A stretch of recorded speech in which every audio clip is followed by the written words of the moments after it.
Episode 136, when it gets really hard. Hi, friends. Okay, I wanted to get back here today and have a conversation that I don't know if we've had on the podcast before. At this point, I'm not even trying to keep track, but I think it's one that we could hear.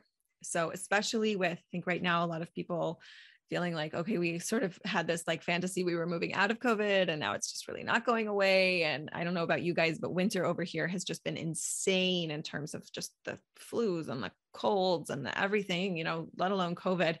And so for a lot of people, they're just kind of feeling super burned out. And so whether this is about your marriage in particular or life in general, I just thought it would be helpful to have a conversation about some things that we can do practically when things are getting really hard.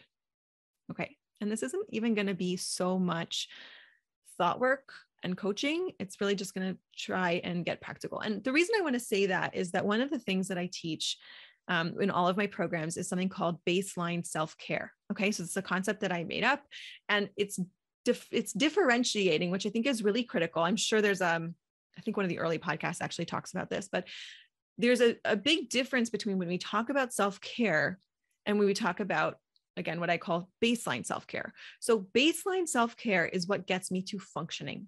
If you talk to a woman who is totally sleep deprived or unwell, right? Or whatever is going on that is just like, she is non-functional. Do not talk to that woman about a bubble bath, right? Like, it's not helpful. I'm sure you've had those experiences where someone's like, oh, maybe you should just take yourself shopping. And you're like, want to rip their head off. Yeah. So baseline self-care is really important in this conversation, because one of the main things I want you to know is that if you are below your baseline, meaning you are below normal operating ability, at that point, you don't do thought work. Okay. I know I probably digress from most coaches on this, but if you are, let's say, let's say, so here'll be a difference in terms of like general self-care, baseline self-care. So for me, if I'm getting less than 6 hours of, actually really it's probably gone down, I think less than 5 hours of sleep, I'm below baseline. Okay. So I could probably function for a couple hours in the morning. At a certain point, I have to take a nap. It's not about trying to be positive. It's about getting sleep. Right? My brain will not be cooperating. It will be offering me a ton of terrible thoughts about everything that's wrong with everyone that I've ever met, especially the people in the room with me, right? I know where it's going to go. And I know that the most powerful thing that I can do is to just not take anything seriously that my brain is offering me and get the nap as soon as possible. One of the thoughts that will come up for you, especially if you're in that mode right now, as you're listening to the podcast, what you just thought, I would guess like 80% of you is, yeah, right, I can't get a nap right now. That's the problem, right? Again, isn't that a great example of how our brain is so unhelpful when we're below baseline? Okay. So you just like notice them as they come, like, wow, like, okay, we're having a tangent. We're having a really hard time. I'm below baseline. What do I need to do? Below baseline it's different for different people. But again, like if you have skipped 2 meals, you're below baseline. A lot of you go below baseline Erev Shabbos. And then you're falling apart Friday night, right? Because you don't eat anything. And like, especially in the summer, you just don't eat anything. And then dinner's not till like 10 o'clock at night. Like you are below baseline. It's not going to go well, right? So just identifying for yourself, kind of like, do I feel like I'm even like functioning as a normal human being? If not, let me just figure out what I need to do. And different people are different about this. I know for me and my husband, it's usually like, we're just going to figure something out. Like there must be something we can throw money at, this is really what we learned from, I think, Rabbi Jacobs from Achon Yaakov, my husband's yeshiva. Like, just throw money at the problem if you can, right? Don't always have the money, but sometimes if you could just get the person to come to your house and watch your kids, and so you can go to sleep or take them to the park or whatever it is that's keeping you from being able to sleep, right? Or call in sick, even though you don't have that day. Sometimes just being willing to say like, look, I am a non-functional human being. We're going to have to take a ding financially to get back.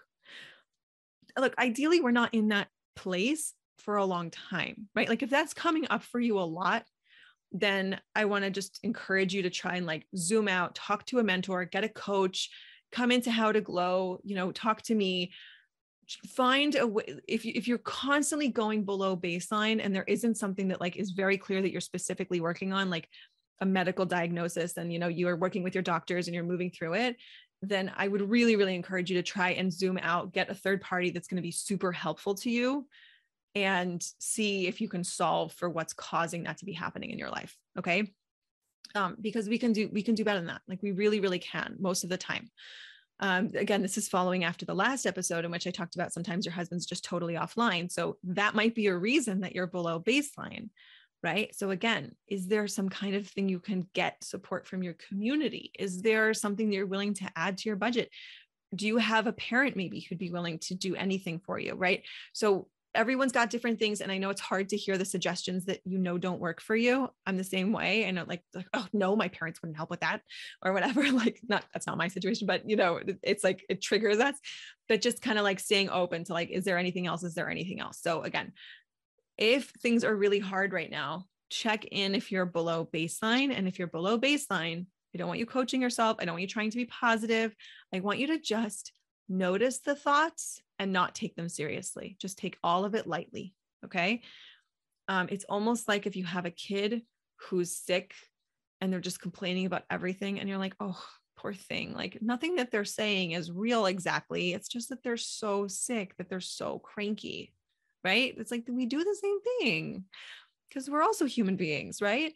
So just kind of taking it all lightly, it will actually help you so much because then you don't take the precious energy that you do have and go down these rabbit holes of trying to solve for these problems that you're making up from the worst possible mental space.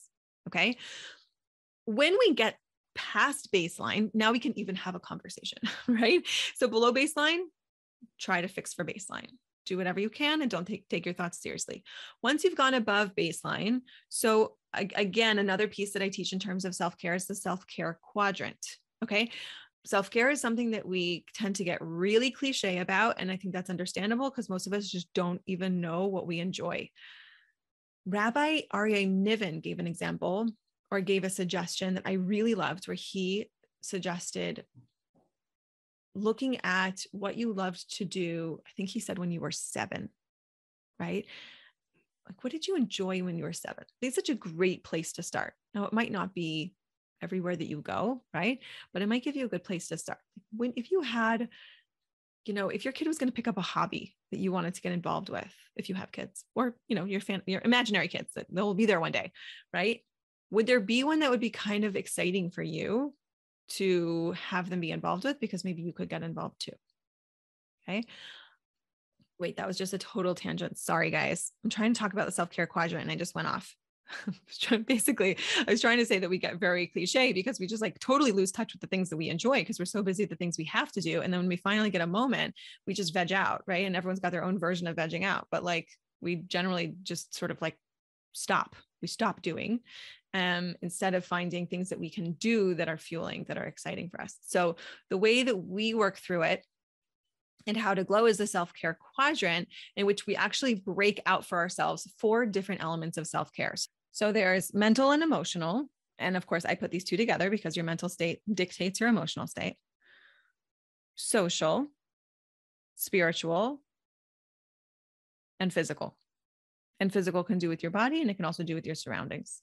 Okay. Just by putting those 4 things down on a piece of paper and then having you write out some ideas in each of those quadrants will kind of force you to differentiate your ideas of self-care.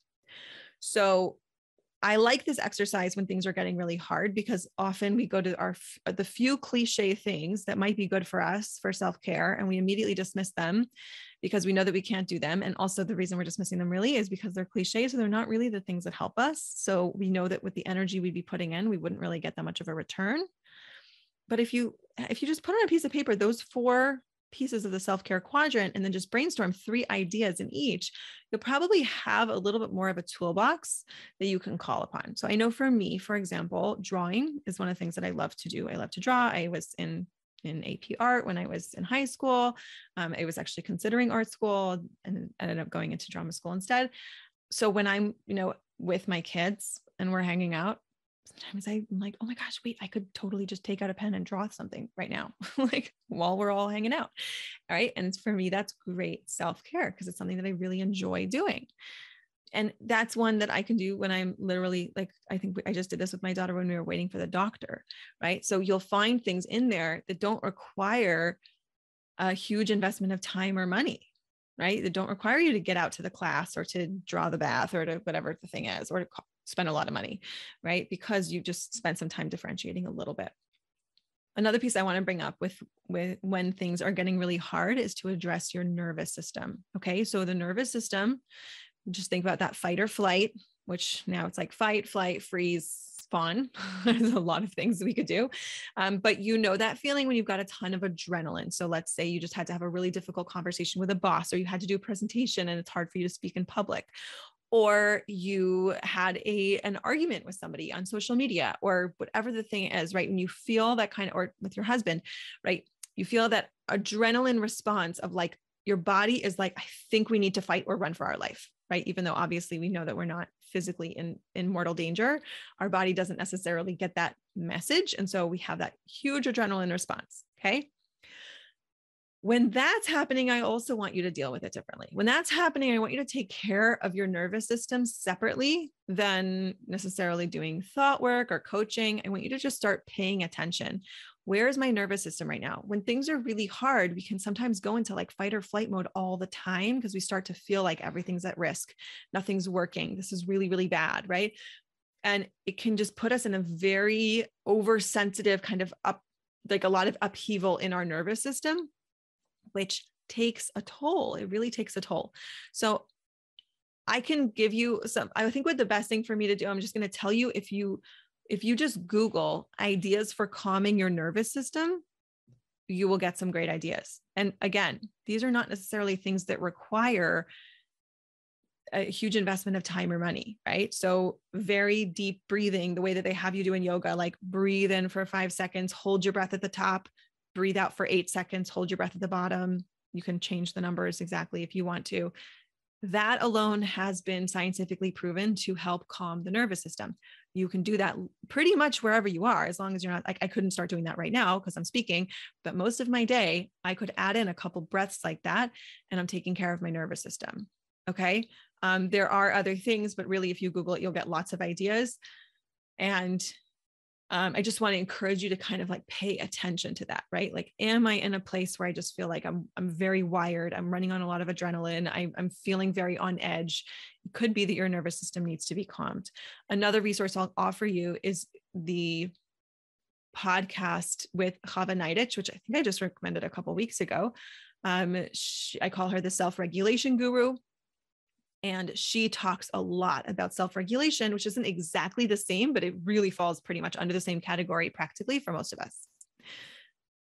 Another thing to pay attention to is to know your signs of when you're really spinning out.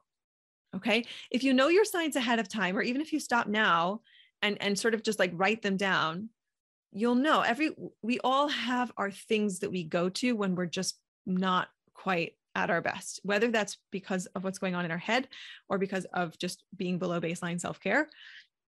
It's really helpful to know what those things are, just so that as it's happening, you can watch it with a bit more curiosity.